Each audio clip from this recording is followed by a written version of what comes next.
pessoal, tudo bem com vocês? Sejam bem-vindos a mais um vídeo. E dessa vez eu pensei em fazer uma parte 2, uma continuação de um outro vídeo que eu tenho, que é lendo curiosidades aleatórias.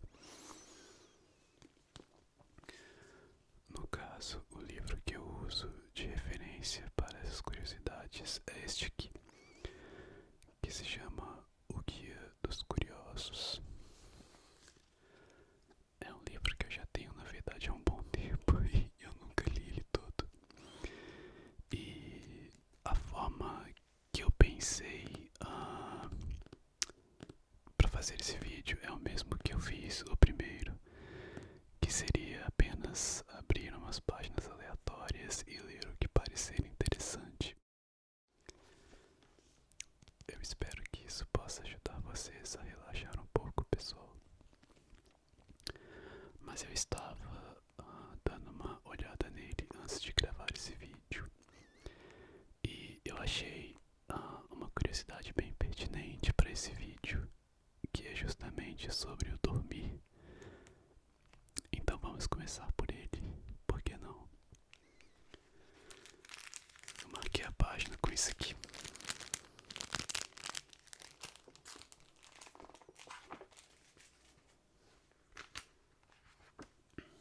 Ok, então está na hora de dormir. Quando se dorme, perdem-se os sentidos na seguinte ordem: visão, paladar, olfato, audição e tato. O tato é o sentido que desperta ao mais leve toque sobre a pele.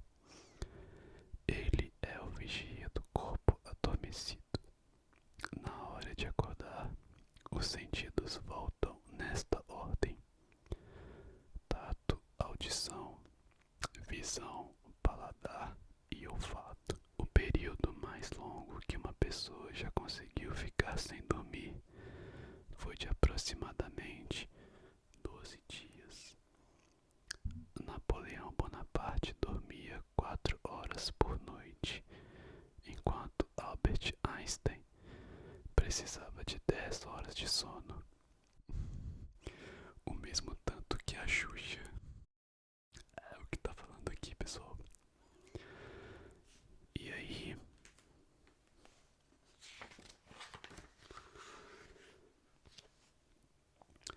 isso aqui também é bem interessante, ó. Os estágios do sono. O ciclo do sono é formado por 5 estágios e dura cerca de 90 minutos. Pode chegar a 120 minutos. Ele se repete durante 4 ou 5 vezes enquanto se dorme.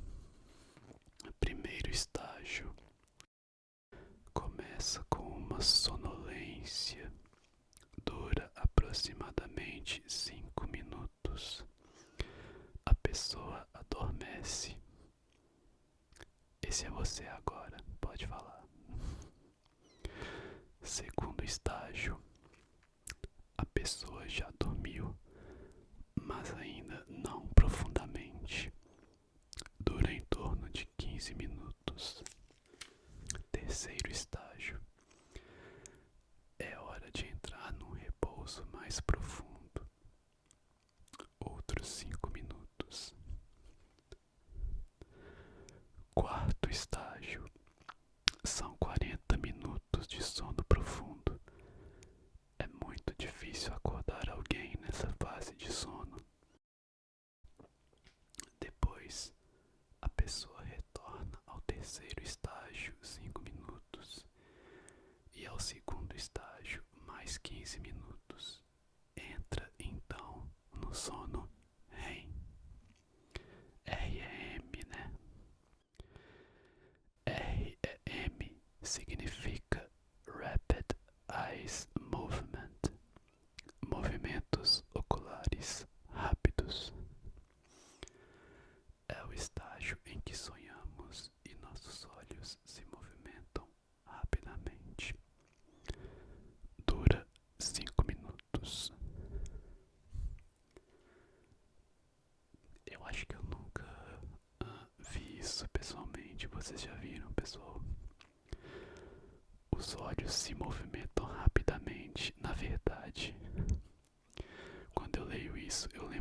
cena de um filme da família Addams. Eu não sei se é o segundo filme, mas eu sei que tem uma parte do filme que o tropeço, sabe, aquele mordomo deles, ele meio que desmaia. Eu não lembro o que acontece, mas eu lembro que aí dava pra ver o olho dele se mexendo, mesmo fechado. Eu imagino que seja algo daquele tipo. Se não me falha a memória, eu acho que foi isso mesmo. E aqui tem mais um fator, mais uma curiosidade sobre dormir e sonho. E tá assim: os cegos de nascença sonham. Eles sonham, mas de uma maneira diferente. Em vez de ver imagens, os cegos sonham com sensações, sons e cheiros, os sentidos que compõem seu dia a dia. Bom, então essa foi a nossa introduçãozinha para esse vídeo. Vamos ver o que mais a gente consegue achar aqui. Vamos ver.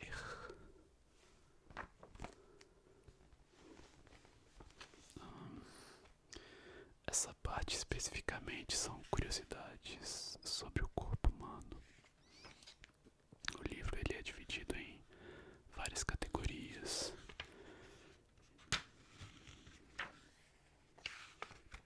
Vamos ver. Tem uma aqui, ó. Por que as pessoas não nascem com cabelos nas cores azul, rosa e verde? Na verdade, a mãe natureza não nos deu muitas opções. A cor dos cabelos é definida por um pigmento chamado melanina.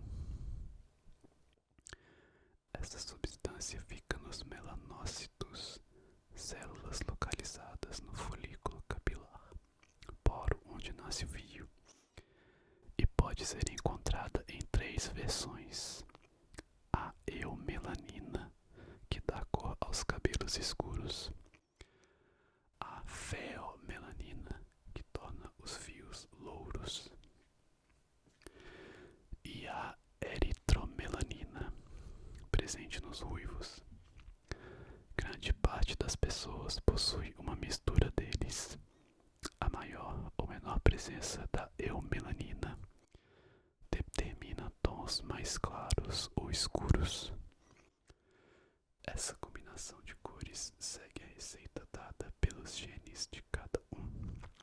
À medida que as pessoas envelhecem, a produção de melanina vai diminuindo e os fios ficam brancos. Ok. Esse aqui também é interessante, ó, sobre o corpo humano. Estalar os ossos das mãos e dos pés faz mal à saúde. Quem tem essa mania pode ficar tranquilo, pois ela não traz nenhum problema, nem engrossa as articulações, como nossas avós advertem.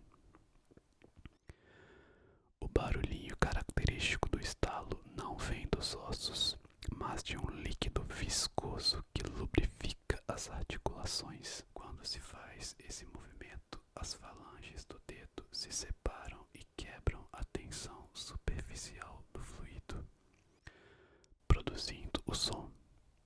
As pessoas perdem essa habilidade quando ficam mais velhas, já que o líquido perde a viscosidade e não apresenta mais resistência. Certo, vamos ver o que mais temos aqui de repente. Acho que a gente pode ir para outra categoria, né? Vamos ver aqui o que a gente pode achar.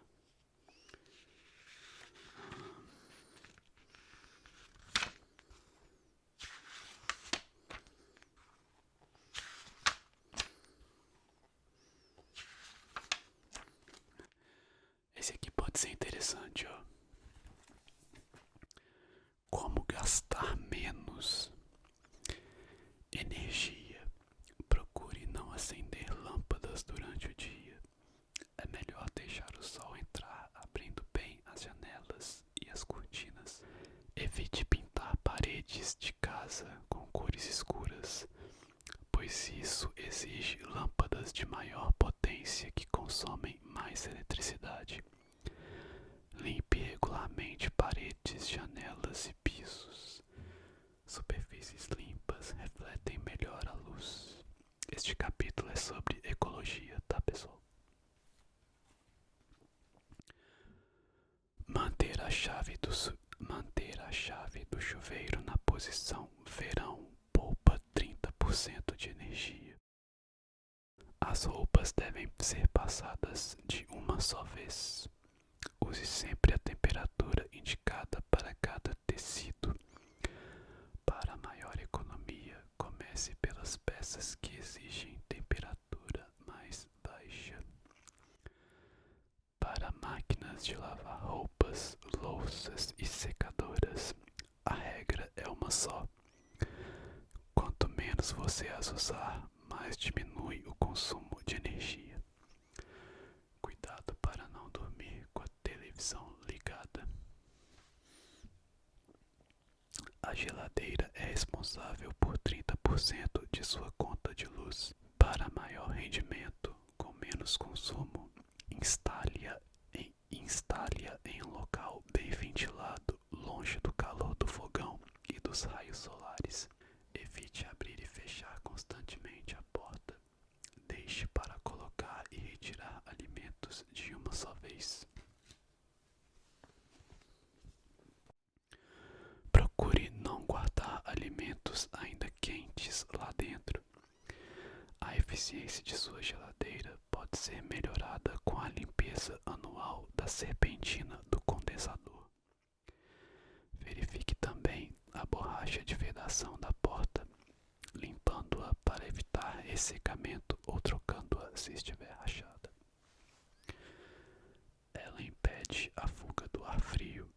Nunca utilize a parte de trás da geladeira para secar panos de prato ou roupas molhadas. O que mais nós temos aqui?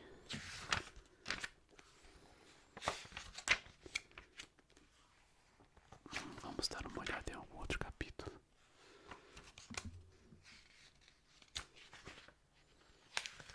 Pior que eu não lembro exatamente quais curiosidades eu li no primeiro vídeo. Então, se você assistir o meu primeiro vídeo e por coincidência tiver alguma repetida aqui, eu espero que você não se importe. Mas eu acho que não vai acontecer não, porque são muitas páginas aqui.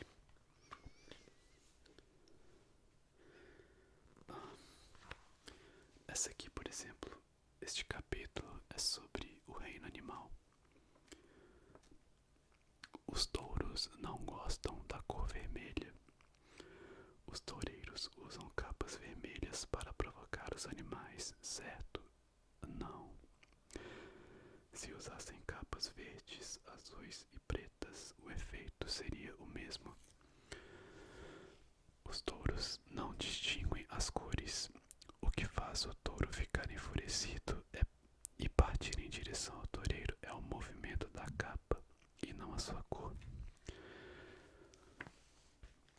Sobre isso em específico, eu não acho que seja só isso. Eu particularmente sou bem contra esse esporte, pessoal, porque até onde eu sei, eles amarram uma cinta no touro, né? E isso incomoda o bichinho. Enfim, seguindo em frente.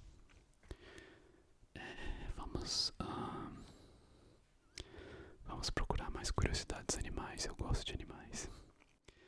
Mas tem uma boa chance de eu já ter lido isso no primeiro vídeo. Por exemplo, o pica-pau pode dar 100 picadas por minuto numa árvore. E a velocidade do impacto alcança até 21 km por hora. O beija-flor bate as asas 90 vezes por segundo, 4 vezes mais rápido que uma libélula. Ele voa de frente, de costas e até de ponta cabeça. Procura néctar em 2000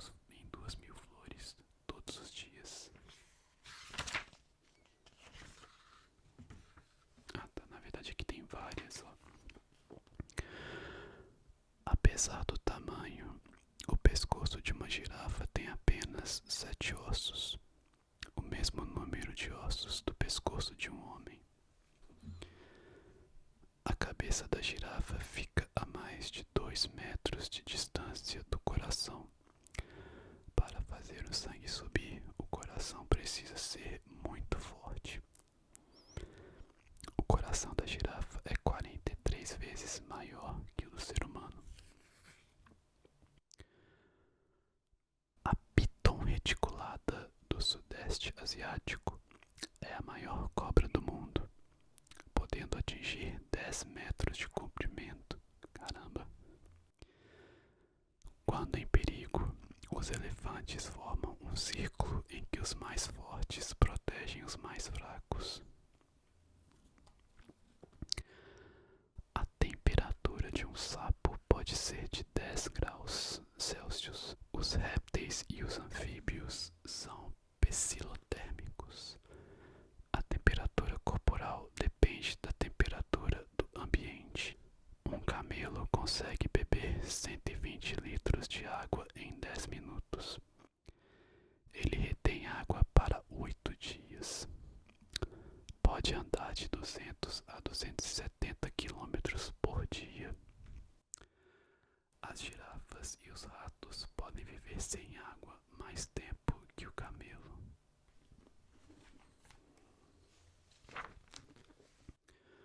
O pavão macho possui 200 penas longas e coloridas na cauda. Elas podem chegar a 1,5 metro de comprimento. Um porco-espinho tem em média 30.000 espinhos. Ele é um excelente nadador porque os espinhos ajudam a flutuar. A preguiça movimenta-se de noite e dorme de dia, mais de 18 horas, sempre. Tem um pescoço que pode virar até 180 graus. Assim, não precisa mexer o corpo para olhar o que está acontecendo ao seu redor. O camaleão pode mover seus olhos para 2 lados diferentes ao mesmo tempo. Cada salto em distância de algumas espécies de cangurus corresponde a 10 metros. Já o sapo pula 5,5 metros. Em termos de altura, o canguru alcança 2,7 metros, menos que o puma, 3,1 metros, e mais que o coiote, 1,2 metro. Um avestruz mede de 1,80 a 2,50 metros de altura, o mesmo tamanho de um camelo.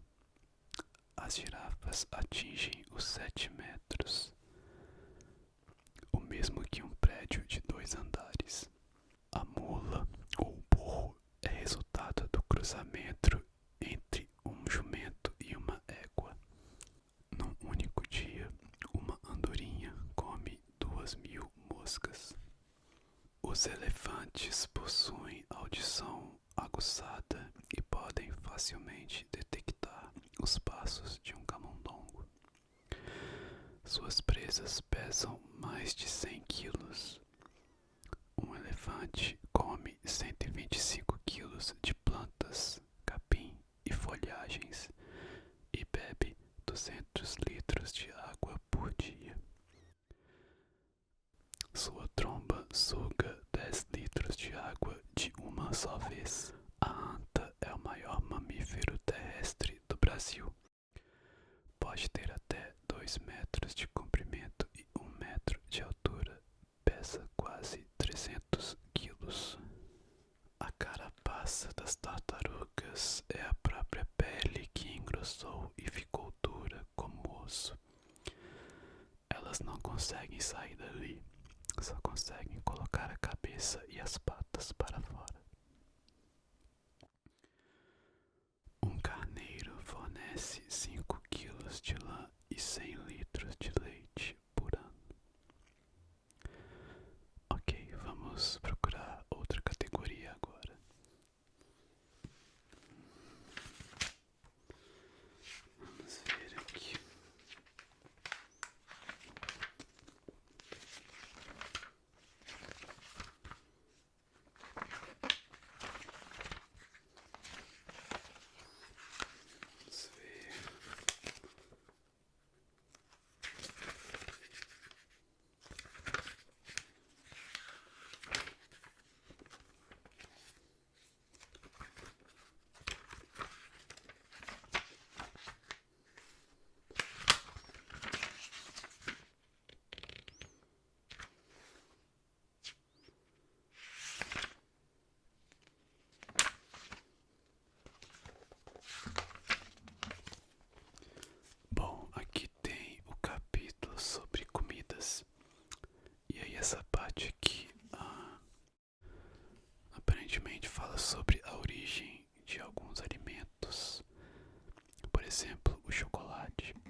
Séculos antes de os espanhóis chegarem à América, os astecas já conheciam as favas de cacau.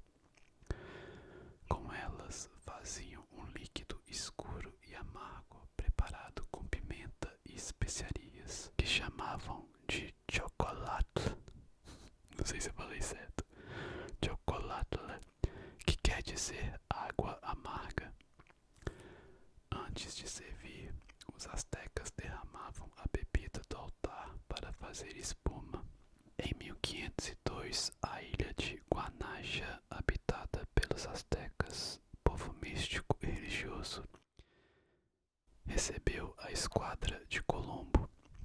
O navegador foi um dos primeiros europeus a provar o sabor do chocolate. Mas a iguaria só ganhou o mundo no século XVI. O conquistador Hernán Cortés chegou ao México, entrou em contato com os astecas da época do imperador Montezuma II, conheceu a delícia e a levou para a Europa. Quando lá chegou, o açúcar, a canela e a baunilha substituíram a pimenta. No século XVII, surgiu em Londres a primeira loja especializada em chocolates. Em Paris, no século seguinte, foi instalada a primeira fábrica do produto. Ainda no século XIX, os holandeses criaram o chocolate em pó e em barra, e os suíços acrescentaram o leite. O sorvete, uma pasta de leite e arroz colocada na neve para solidificar. Essa era a receita do primeiro sorvete criado na China há 4.000 anos. O problema era armazenar neve para o verão em rudimentares câmaras frigoríficas subterrâneas com grossas paredes de pedra. No século XIV, quando os chineses já faziam sorvetes de vários sabores, adicionando a neve ao leite, o explorador Marco Polo levou a novidade para a Itália. Os italianos se transformaram em artesãos dessa obra-prima no século XVI. Bernardo Buontalenti foi um dos mais notórios sorveteiros da época. Em 1660, Procópio Coutelli inaugurou em Paris a primeira sorveteria do mundo. A primeira fábrica de sorvete surgiu nos Estados Unidos em 1851. A primeira sorveteria do Brasil foi inaugurada em 1835 por um italiano chamado Passilli, no Rio de Janeiro. O nosso famoso brigadeiro. Os brigadeiros foram criados no Brasil logo após a Segunda Guerra. Na época, era quase impossível arranjar leite fresco, ovos, amêndoas e açúcar para os doces de origem portuguesa. Aí, alguém descobriu que a mistura de leite condensado e chocolate dava um doce gostoso. O nome foi uma homenagem ao brigadeiro Eduardo Gomes, político e 2 vezes candidato à presidência da República. É uma pena que não tem nome desse alguém, né? Alguém descobriu que a mistura era boa. Essa pessoa foi simplesmente um gênio ou gênia, porque é um dos meus doces favoritos. Pipoca. A origem exata é desconhecida. O que se sabe é que, muito antes de Colombo descobrir a América, os índios do norte do continente já comiam pipoca. Eles começaram a fazê-lo com a espiga inteira colocada num espeto e levada ao fogo. Depois, passaram a jogar os grãos soltos diretamente em fogo baixo. Havia um terceiro método mais sofisticado, que consistia em cozinhar o milho numa panela de barro cheia de areia quente. A palavra pipoca veio do tupi e quer dizer milho rebentado. Trata-se de uma contração de abate-pipoca, em que abate é justamente milho. Atualmente, planta-se um tipo especial de espiga para se produzir o petisco. A pipoca de micro-ondas apareceu na década de 40. E aí tem curiosidade extra sobre pipoca aqui embaixo. Porque a pipoca estoura. O grão de pipoca contém 12% de água em seu interior. Quando o milho é aquecido, essa água vira vapor que se expande dentro do grão, fazendo com que ele estoure. A parte branquinha da pipoca é o amido do milho. Ok, eu vou mudar de categoria porque tá começando a me dar fome isso aqui. Eu vou procurar mais alguma outra aqui pra gente poder encerrar. Vamos ver.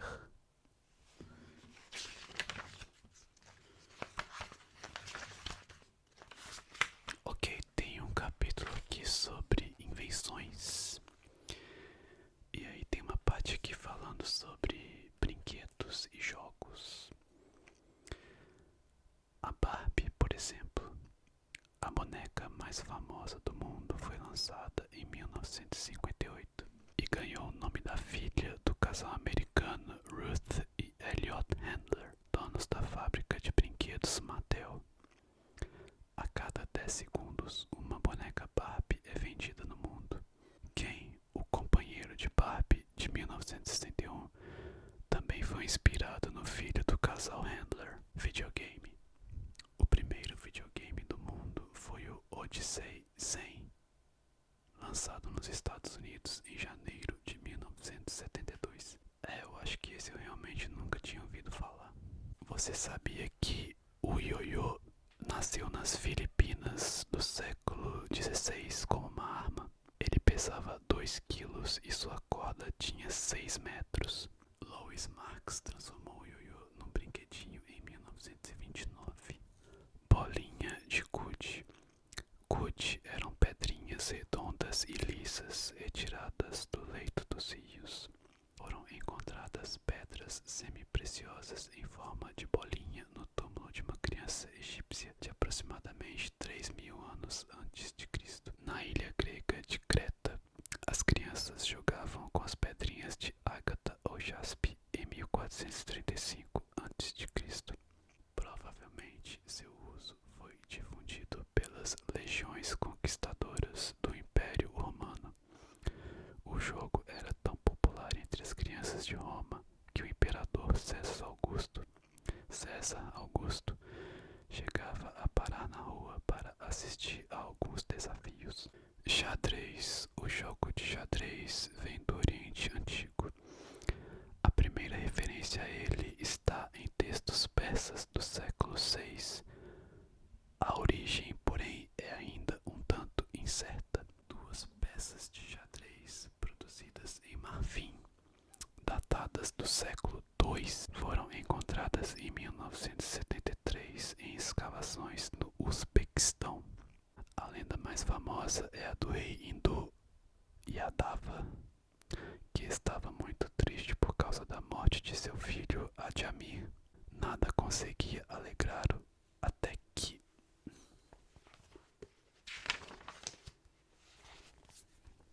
apareceu na corte um jovem chamado Lahor Sessa, que trazia um novo jogo que desenvolvia a paciência e a prudência. Sobre um tabuleiro quadrado dividido em 64 casas iguais, Sessa começou a distribuir as peças brancas e pretas, soldados em pé, peões, elefantes de guerra, depois rebatizados de torres, cavalaria, cavalo, vizires, bispos, o rei e a rainha.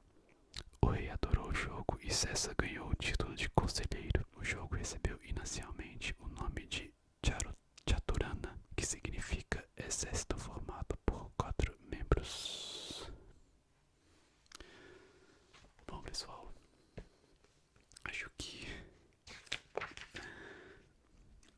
que para esse vídeo tá bom, né?